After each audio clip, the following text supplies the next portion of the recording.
Hello and welcome in. This is gonna be a episode of shit. Firstly, you can select between the pre-made characters here of different classes and races, but for the purposes of this guide, I will be using the custom character creator. I will be choosing a custom portrait, which I have found on the Nexus mod page, which I will link in the description. The class I will be playing is going to be a bard, but more specifically, it's going to be the dirge bard archetype. For my class, I have chosen the tiefling, and more specifically, the motherless subrace. If you don't want to play a tiefling for this guide, or if you want to make a follow-along character, I will also include a character type with the human as the race. The feats and everything else will remain the same. For my background, I have chosen the pickpocket. It is under the street urchin background, and it gives me trickery and stealth, as well as a +2 bonus to initiative. Alternatively, you can choose between some other backgrounds, which I will list later. You can choose between some different backgrounds, and I will include those now on screen. My attribute allocation will be 19 strength, 12 dexterity, 14 constitution, 10 intelligence, 10 wisdom, and 14 charisma. My skill points, they will be going into knowledge arcana, knowledge world, law nature, and law religion. The starting feat I will select is lingering performance. This gives me the ability to turn off my song and turn it on when relevant. My two starting spells are gonna be Cure Light Wounds and Grease. Both of them are amazing options for the majority of the game. If you prefer making a human character, this is the stats and skill points I will be allocating. The attributes will remain the same, but since we are a human now, we can also increase our persuasion by 1 from the start. This feat is gonna be combat reflexes, as it proves a nice prerequisite for our attacks of opportunity feats in the future. With all that covered, we will now jump into the actual game. Once you regain access of your character after a brief dialogue segment, we can now continue on to our immediate right and initiate our first interactive object. Following in the southern direction, you will eventually find yourself upon a target dummy. If you interact with this, spoiler warning ahead. If you don't want this following knowledge, please skip about 10 seconds ahead in the video, and I will resume as usual. With that out the way, if you want to pursue the secret ending, you want to select 4, care to lend me a weapon, I'll try to fight the demons. This is effectively your first of 7 major decisions you have. For the purposes of this guide, I will be choosing option 4, care to lend me a weapon, I'll try to fight the demons. Terendelev, the defender of Kenabres, fell in battle. Hardly surprising, as she had to fight the demon lord Discari himself. He willed the land to part and swallow all who dared to stand in his way. But the war was still far from over. The next time you regain access to your character, you find yourself in a cave, and just a bit further ahead you can progress the game if you follow the sounds. You might notice you have a condition called Featherfall. If you don't want spoilers, please skip forwards once more. This condition alludes to perhaps something in the future that gives you some more context on what happened in the intro segment. I won't divulge too much further, as we will get to that in the future. If you are playing a bard or any other spontaneous caster, you will select spells upon level up, and each adventuring day, or when you need to rest, they refill, and for my case I can use 2 spells per day, and it can be 2 Cure Light Wounds or a mix of both. Let's go over the character screen. In In this case, I have equipped a light crossbow, the one you start off with. If you select the dialogue option number 4, I get a +1 attack bonus, and my damage range is 1d8, which means I can do between 1 and 8 damage. Lastly, the weapon's critical range is 19 to 20, and if it crits, if it rolls a 19 and 20, it'll do double damage. You have 3 cases of armor class: your regular AC, your flat-footed, and your touch. On the opening round of combat, each character is flat-footed, and when they are flat-footed, a character loses all their dexterity bonus to AC. In my case, I get a +1 bonus from dex to my regular AC, so therefore my flat-footed AC is 1 lower. Your third and final AC will be your touch AC. This is most regularly used when you are hit by a spell. In case you are hit by a spell, all other modifiers, such as your size modifier, dex modifier, and deflection bonus, if you have any, apply normally, but your AC from armor, shield, or natural armor bonus do not. For easier reference, I will include a AC graph on the screen. Each class's starting gear is also dependent on your class. Since my class is Bard, I was given a leather armed, is limited to a 6 max dexterity, which means my dex can go up to a +6 modifier before this armor can no longer gain any more AC from dex. Every 2 attribute points above 10 gives you a +1 modifier, and this is stacking. If you are ever lost on any of the terms used in Pathfinder, you can find your way to the Encyclopedia, and there are a bunch of tutorials and terms you can look up. Before we move on, if you want to maximize your experience at the start, go into options, difficulty. In this case I'm playing on hard, but you can play on normal or casual or even story mode. Scroll down to this section where you see only active companions receive experience.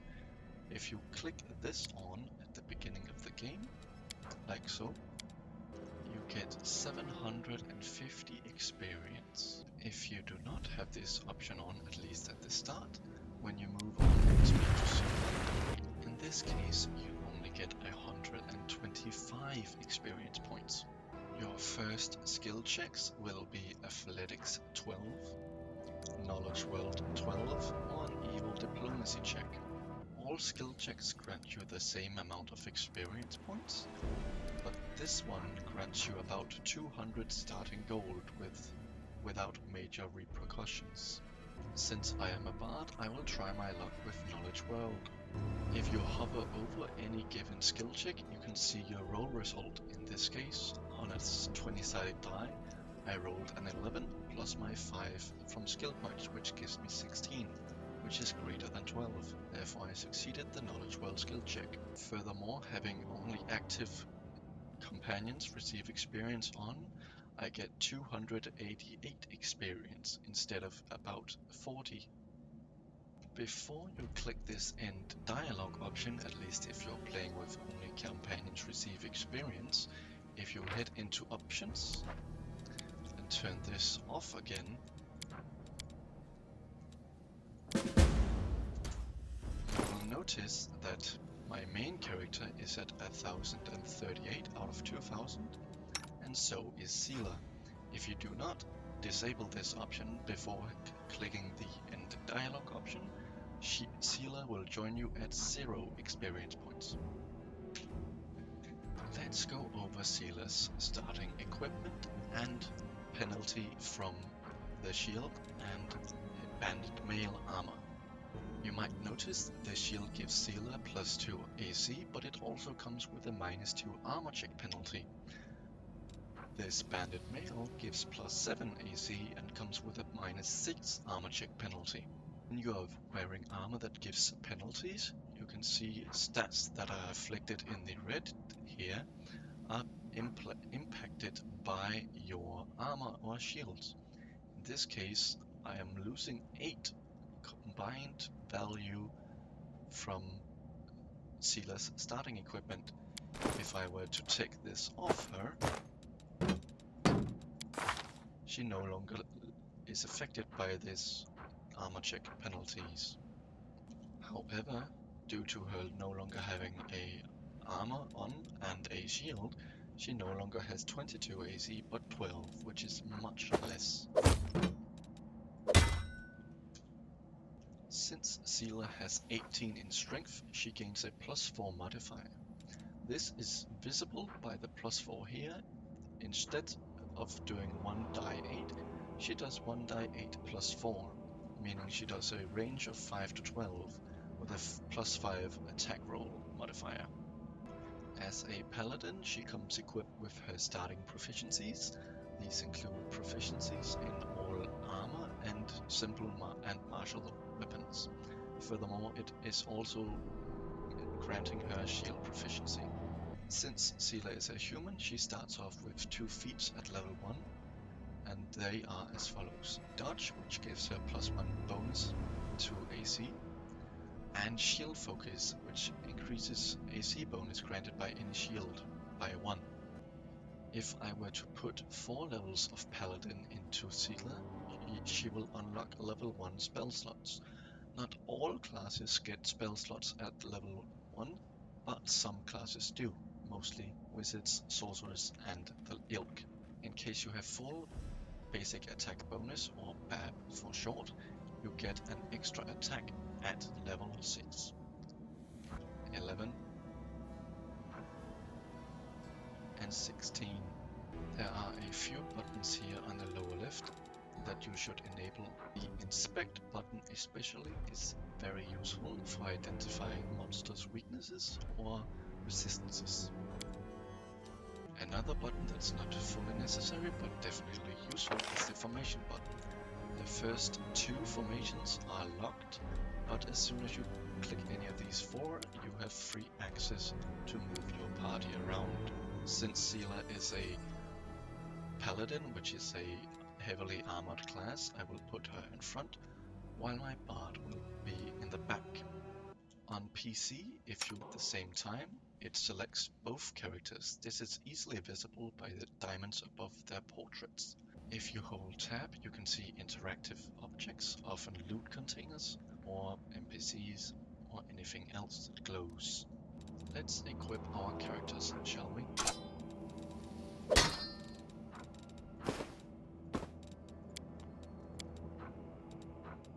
Once our characters are equipped, we can move on.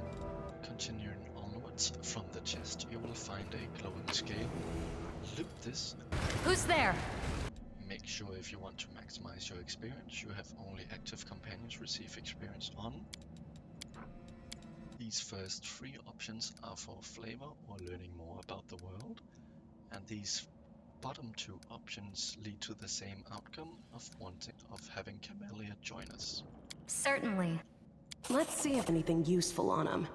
Not to sound like a heartless brigand or nothing, but we kinda need all the supplies we can get right now. And here you see the end dialogue option, and since we're picking up Camellia now, we should go into options, difficulty, only active companions receive experience, and turn that off. As you can see, she joins the party with 1413 experience out of 2000, which is also the same as the other 2 characters. You might have noticed, and if you're playing for the first time, you got an tutorial prompt saying that she's low on HP, and that she has an ability I'll watch your back. that can heal her. I prefer to avoid healing her, as 4 hit points at the start is not especially a big deal, but feel free to heal her if you wish. I have installed a quality of life mod called Bubble Buffs. I will link it in the description. Essentially, it allows you to quickly apply buffs you might allocate. You can buff normal, buff short, and buff important. If you direct your attention over here, each day divine spellcasters can prepare a number of orisons or cantrips These spells are cast like any other spell, but they are not expended when cast and may be used again. This is very important. Allow me to introduce you to the cantrips of Camellia at least. Guidance, Virtue, and Resistance are really the only cantrips you want to pay attention to. They don't make too much of a difference, but each little thing you can do helps significantly, especially on harder difficulties. By virtue of having the bubble buffs mod, I will now select Virtue and have it on short and add to all. This I will also do with Resistance and Guidance. Now when I click this button down here, I will get all of these buffs applied at a mere click of a button. If you don't want to install this mod for your first playthrough, it's fully understandable and completely unnecessary for you to do so. If you don't want to go through the hassle of casting them manually, you can just avoid this step entirely. After having applied all these buffs, you can notice it immediately if you hover over attack rolls. Competence +1 from Guidance, +2 in total, 1 from Guidance and 1 from Resistance to all saving throws on every character, and +1 hit point that's temporary. That always is hit first before your main hit points. You will see your first enemy. Let's undergo our first combat preparations and let's take them down.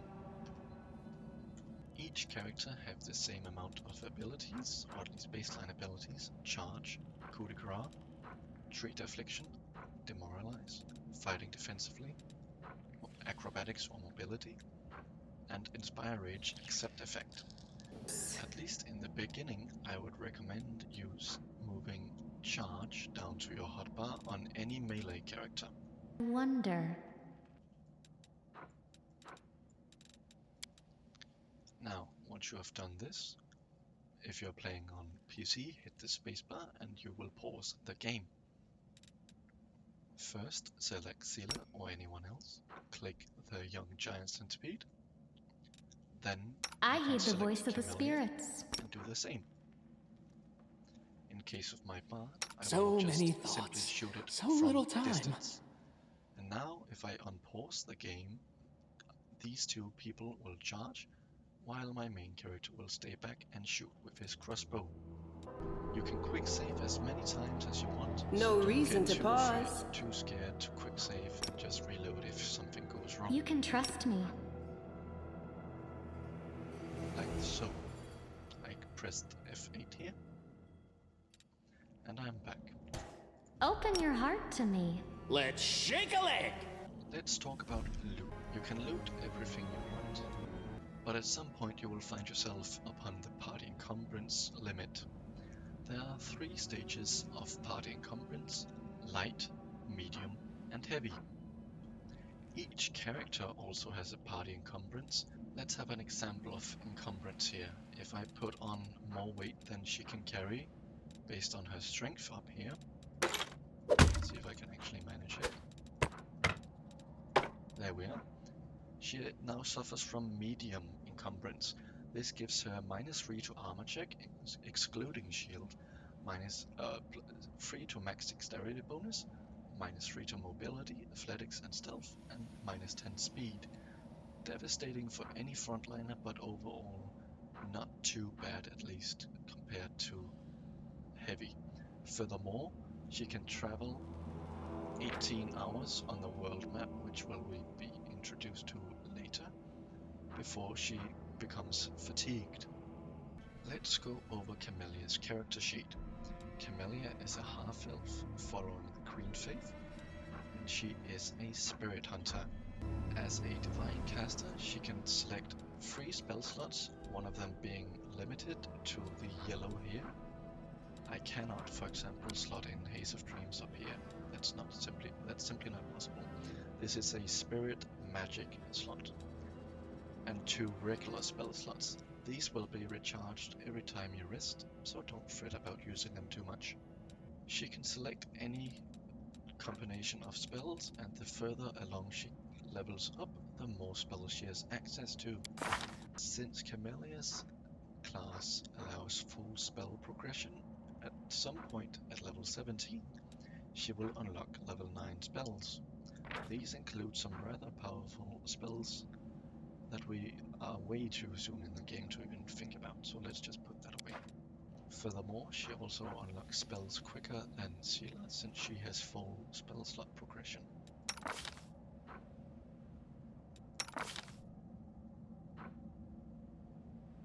Since Camellia has gotten a bit low, I will put her at the back, and also switch her You over can trust me. to a crossbow instead of a rapier. Wherever my legs carry me. Moving ahead, you will find yourself another scale of Terendalith. Pick that up, and you will see another set of enemies. Let's pause and initiate combat on our turns. Rely on me. I'll watch your back. Shall we move? We shall move! Throw in a save if you want to. And simply click space on your PC if you're on PC. And watch the action unfold. Save the last one for me.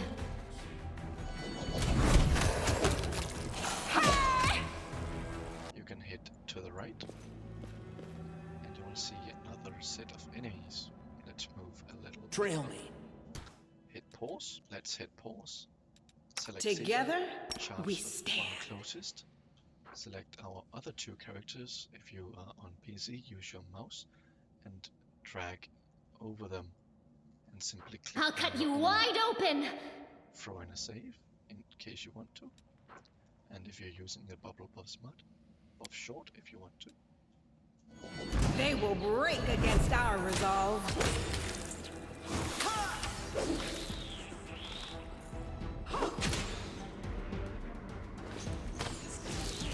Now you see that the centipede missed. Let's go over that, shall we?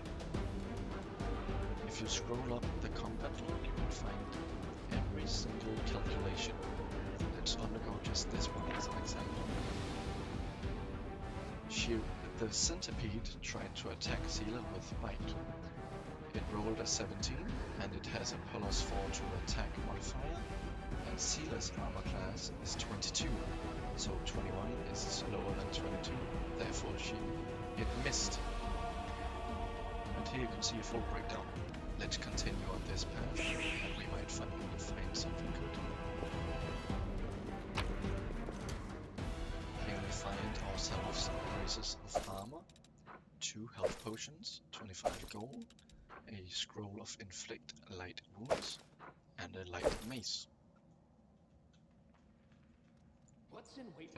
Essentially, we want to maximize our chances to hit, and if the enemy dies, this penalty isn't actually much of a problem. So let's do another combat encounter. Buff off short if you want to. Throw in a save. I will help Click where I can. Click 1 if it charges on 1, then charge.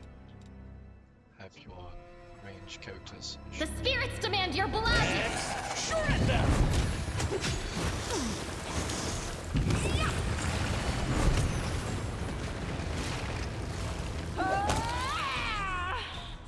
Here is actually arguably your first main encounter of the tutorial cave.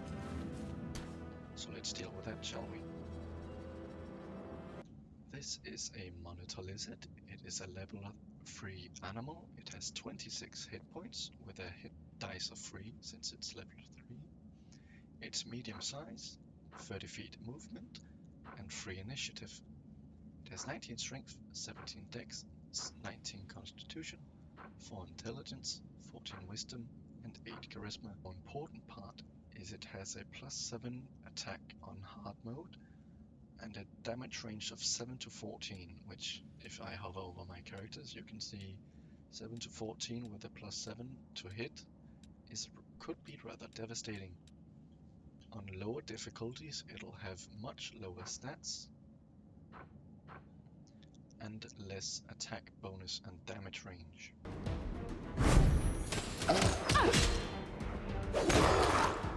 When you try to skin an animal, you will roll a law nature check.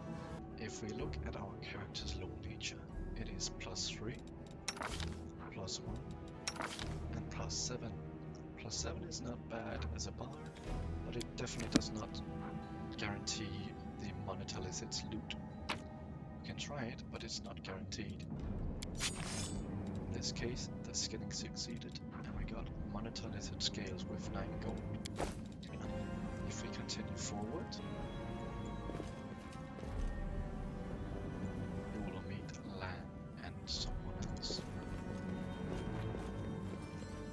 No, I can't just walk away. It's got to be here somewhere. Wenduog!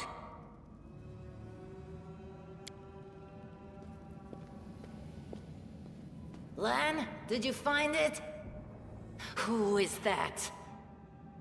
The do-gooders here to save our mongrel souls, no doubt. Wait, they might know what's going on up there. If you select number 2, why should I tell you anything? I just thought it might be nice to know why the roof was shaking. There's actually a hidden perception check with a DC of 8. That with active companions who receive experience grants 92 experience party-wide. You can attack them, which I highly do not recommend, as these two are potential companion characters, and losing 2 of them effectively at the start of the game is not that ideal of a choice. So let's just ask them what they're doing here, and you will also notice that we have reached level 2. This is only the case, at least this early, because we are abusing, if you want, rather, the only active companions receive experience option. Now I will leave off this episode here, and next time I will go over the level ups and the rest of this area, as well as starting the next sub area. Thanks for watching.